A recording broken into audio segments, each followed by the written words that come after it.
Dear students, welcome back. In the previous session, we have discussed about adductor canal, and in this session, we are going to discuss about medial side of the thigh. So, the medial side of the thigh is also called as adductor compartment or medial compartment of thigh, which is very well developed and it is derived as indicated by its nerve supply from both the flexors and extensor between which it lies. If you see the boundaries of this adductor compartment, so the adductor compartment of thigh is bounded anteriorly by the medial intermuscular septum, okay, which separates it from the extensor's anterior compartment, and posteriorly it is having very ill developed intermuscular septum which divides it from the flexor compartment. So in the lower limb, the anterolateral compartment is mainly occupied by the extensors, and the medial compartment is called as adductor compartment, whereas the posterior one is called as flexor compartment. Now, in the medial side of the thigh, the structures we are going to study are: one is the muscles, nerves, and arteries. I want to mention the name of the arteries in this. We are going to study arteries as a whole. Okay. So, what are the muscles present in the medial side of the thigh? It includes adductor longus, adductor brevis, adductor magnus, and also the gracilis muscle. Gracilis and pectineus muscles are present, and this obturator externus is the extrinsic muscle.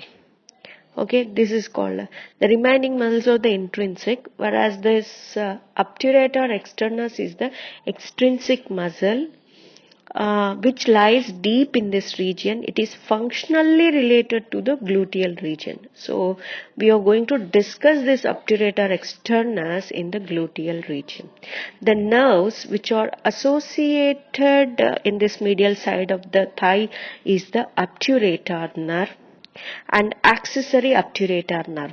Normally, accessory obturator nerve is not found all the time.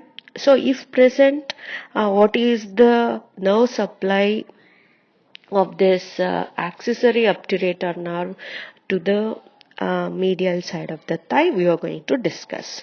And the arteries which are related to this region are obturator artery and medial circumflex femoral artery. So this is a branch of femoral artery only, that is mainly on the medial side. The artery which is going to supply is the medial circumflex femoral artery. Okay, now we will move on to the muscles and their origin, insertion, nerve supply and actions. Yes, so we will start with the first muscle, that is adductor longus, brevis, magnus and gracilis and pectineus. So I want to start with gracilis and pectineus and all the three adductors at a time. Okay, yes. So now we'll see the gracilis. Gracilis in the Greek it is called as slender. It is a slender muscle which is getting origin from the medial margin of the lower half of the pubis. Okay, lower half of the body of the pubis and inferior ramus of the pubis, and also adjoining part of the ramus of ischium. So we can simply call this origin as from the medial margin of conjointed ischiopubic ramus, and it is getting inserted on the upper part of the medial surface of the tibia. Okay, so this muscle is going to insert behind the sartorius and in front of the semitendinosus muscle. Okay, next. So what is the nerve supply for this one is the gracilis is supplied by the obturator nerve. The two anterior division of the obturator nerve supplies this gracilis muscle. So if you see the action, it helps in the flexion and medial rotation of the thigh. So its main action is flexor and medial rotator of thigh, and gracilis is the weak adductor of the thigh. And it is having one important thing, it is used for transplantation of any damaged muscle. Okay, so next we'll move on to the pectineus muscle. The pectineus, which is a flat and quadrilateral muscle, it forms a part of the floor of the femoral triangle. Okay, so it is getting origin from the pecten pubis. Okay, and upper half of the pectineal surface of the superior rami of the pubis, and fascia covering the pectineus. All the three parts this pectineus is getting originating. Okay, mainly you can say the superior ramus of pubis. Okay, and if you see the insertion, it is going to insert the line extending from the lesser trochanter to the linea aspera. Okay, so which is posterior aspect of the femur on a line passing from the lesser trochanter to the linea aspera, we can say. And if you see the nerve supply, so this muscle is having double nerve supply. One is the anterior fibers of femoral nerve and posterior fibers of anterior division of obturator nerve. So if you see the adductor group muscles are mainly supplied by the obturator nerve only. So except this pectineus is getting nerve supply from the anterior fibers of the femoral nerve. So the remaining muscles of course, pectineus is also supplied by the obturator nerve. So all the muscles of the medial side of the thigh are supplied by the obturator nerve. It varies anterior division or posterior division. Okay, if you see the action, it helps in the flexion of thigh and adductor of thigh. Okay, next we'll move on to the next muscle, that is adductor longus muscle. Okay, so and this adductor longus is having some important relations in the medial side of the thigh. That relations we are going to study separately after this origin and insertion. Okay, so adductor longus, which is a triangular muscle. By seeing itself, we can say this is a triangular muscle forming the medial part of the floor of the femoral triangle. It lies in the plane of pectineus. It lies in the plane of pectineus. Okay, it arises by a narrow flat tendon from the front of the body of the pubis.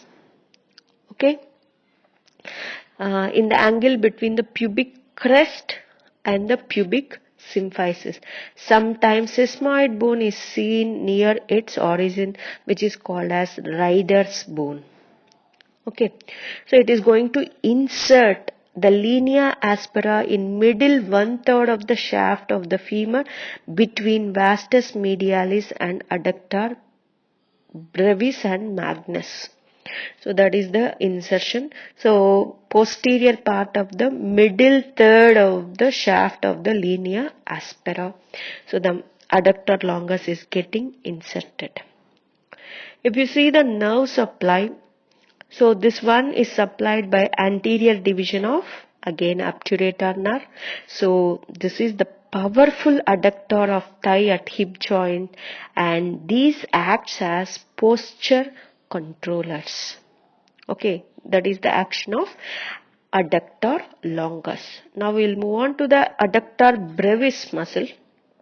So adductor brevis, this muscle lies behind the pectineus and adductor longus muscle. So first, what are the muscles we have studied? So one is gracilis, that one is a slender muscle. Okay, and then we studied the pectineus muscle. After that, adductor longus. So this adductor brevis lies behind this adductor longus and pectineus muscles. Okay, and it is getting originating from the anterior surface of the body of the pubis, outer surface of the inferior ramus. Okay, inferior ramus of the pubis, especially between the origin of gracilis and obturator externus. Okay, and also outer surface of ramus of the ischium between the adductor magnus and the gracilis. Okay, now if you see the insertion, so mainly you can say the adductor brevis is getting originating from the pubis at the lower part of the body and inferior ramus. So that one is also enough. And if you see this adductor brevis insertion, the line extending from the lesser trochanter to the upper part of the linea aspera behind the upper part of the adductor longus. So again it is going to insert on the posterior aspect of the shaft of the femur along a line passing from the lesser trochanter to the linea aspera and to upper part of the linea aspera. Okay. If you see the nerve supply, this one is also supplied by the anterior or sometimes posterior division of the obturator nerve. Action, adductor longus, along with adductor longus, adductor brevis helps in adduction as well as flexion of thigh. Now we will move on to the next muscle, that is the big muscle of adductor group, that is adductor magnus. Okay, this is the largest muscle of this compartment. Okay, because of its double nerve supply, it is called a hybrid muscle. So this one is called as hybrid muscle. Okay, so now we will see the origin. So it is originating from the ischial tuberosity, that is inferolateral part of the ischial tuberosity. You can find this ischial tuberosity. Okay, and then a ramus of the ischium. So again here we can see the ramus of the ischium and lower part of the inferior ramus of the pubis.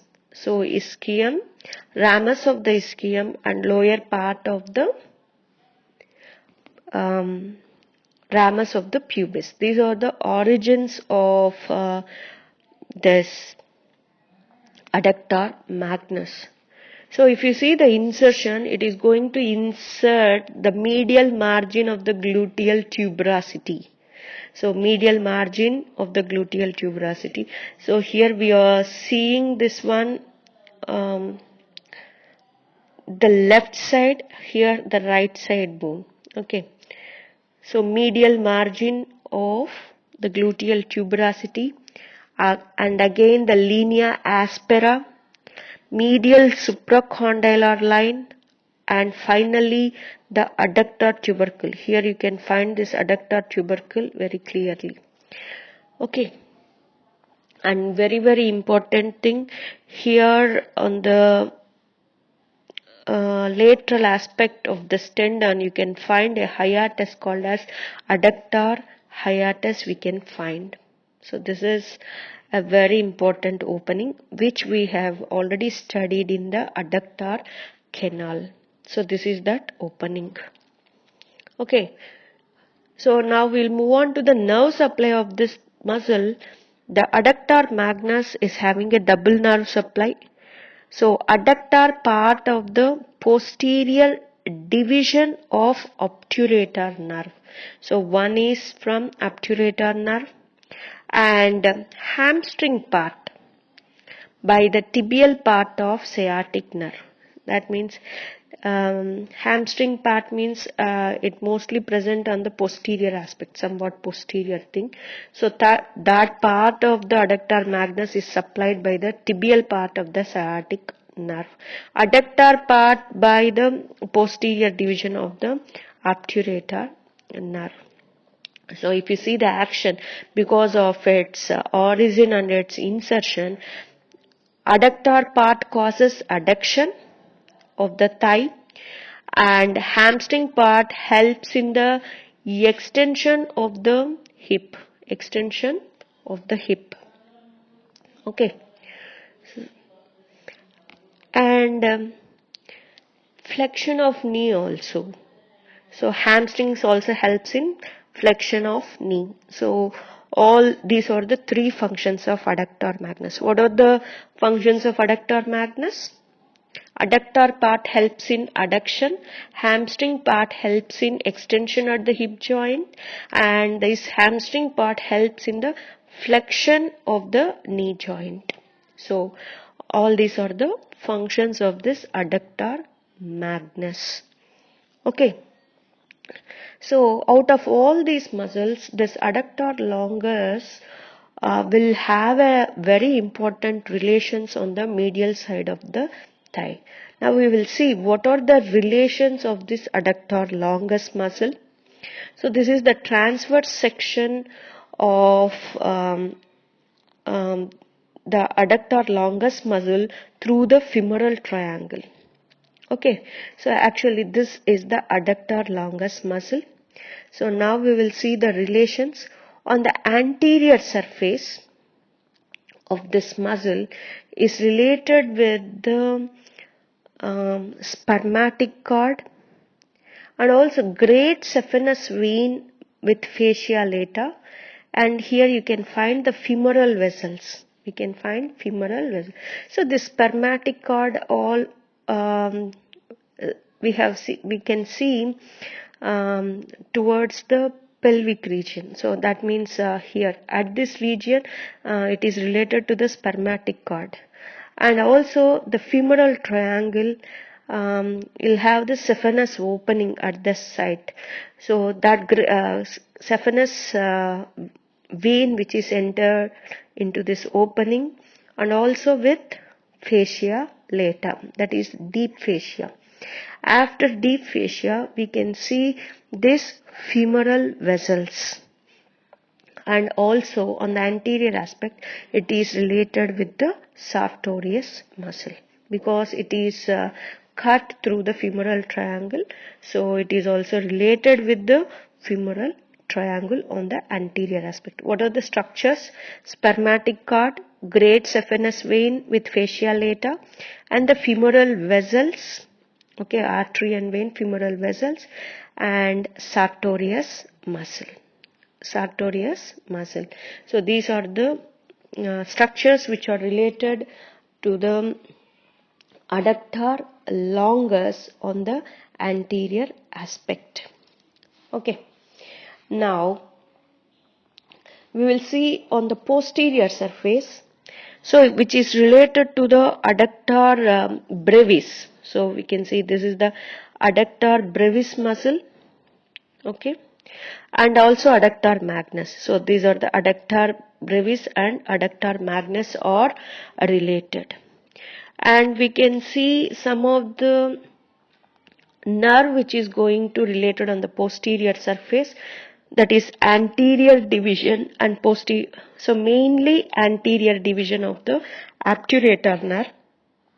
Okay, and next one is the femoral vessels, profunda femoris vessels. Okay, next one on the lateral border. So on the lateral side, it is related with pectineus muscle. So here we can't see pectineus muscle, lateral border, and medial border, it is related to the gracilis muscle. Okay, so these are the relations to the adductor longus muscle. In the next session, we are going to discuss about obturator nerve. Thank you.